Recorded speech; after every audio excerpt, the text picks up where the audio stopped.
Hey guys, it's been a very busy several days on this homestead. We've got a lot accomplished. Today we want to show you a little bit about a mini greenhouse idea. The goats had babies, so that's pretty exciting. We'll show you a little bit of all that on the Vincent Family Homestead, so stay tuned.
Getting ready for some springtime planting.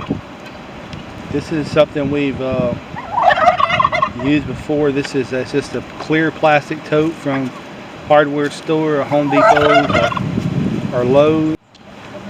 So here's the compost area here. We're going to get some of our potting soil from this. It should be pretty good.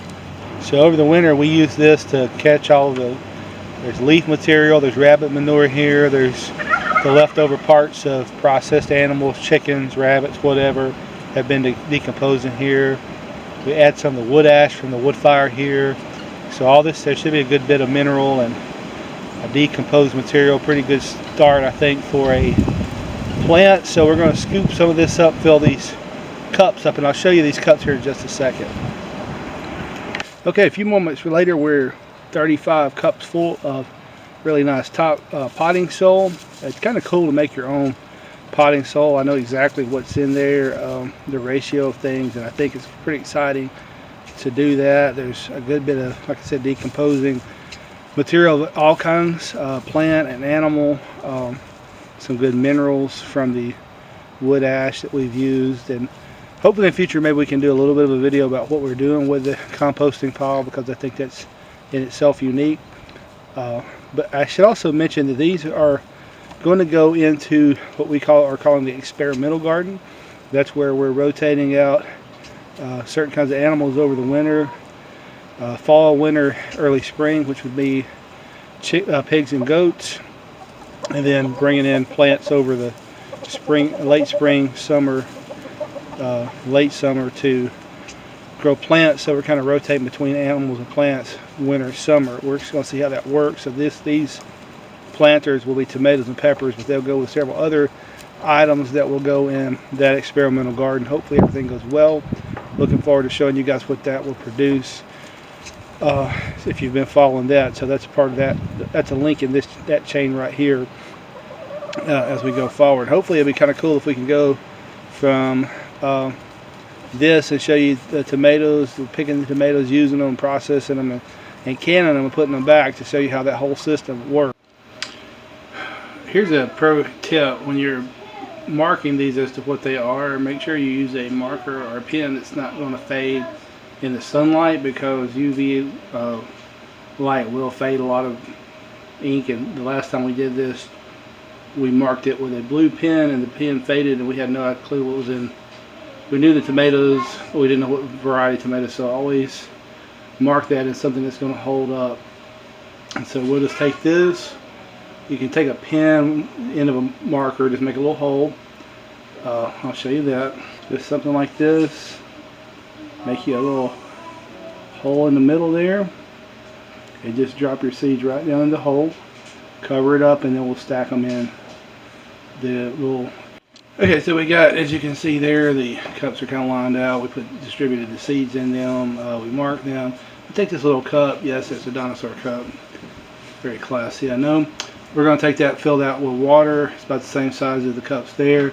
And I'll keep that in full of water inside of the greenhouse when it's closed. That way the humidity level stays high enough.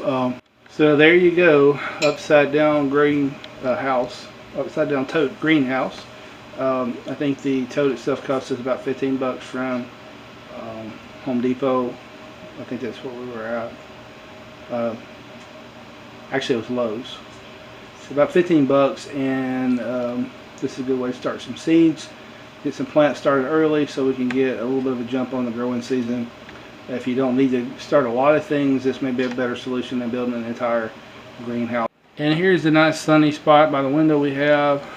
That should give that a good bit of UV radiation that will heat the inside of that up, similar to the way it does your car with the windows up, so it keeps the temperature pretty good and warm. The cup in there should provide some humidity. The topsoil just got rained on the night before, so there's humidity there, so we should get some warmth. Humidity should help these seeds think it's time to start germinating, and once they get off and going, we'll be good to go. So hopefully we'll show you some of that. Maybe about 7 days we'll have some leaves sprouting. Alright, here we are about a week later, and as you can see, everything has started to sprout. You got a cup of water in there to kind of keep the humidity up, and nice sunny window here. Okay, you should set that right down.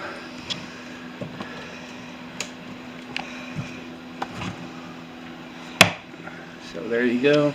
Just kind of sitting there by the window. You can see the humidity kind of, when it gets warm, the sun evaporates it, it gets in the air, and it kind of makes it a little terrarium type situation. And so that's how we're doing that. Couple weeks will be past the last frost date here, so we'll be able to get some of these out in the garden hopefully. So, and that's how you do it with the clear plastic tote. No modification really, just turn it upside down and use it for a greenhouse.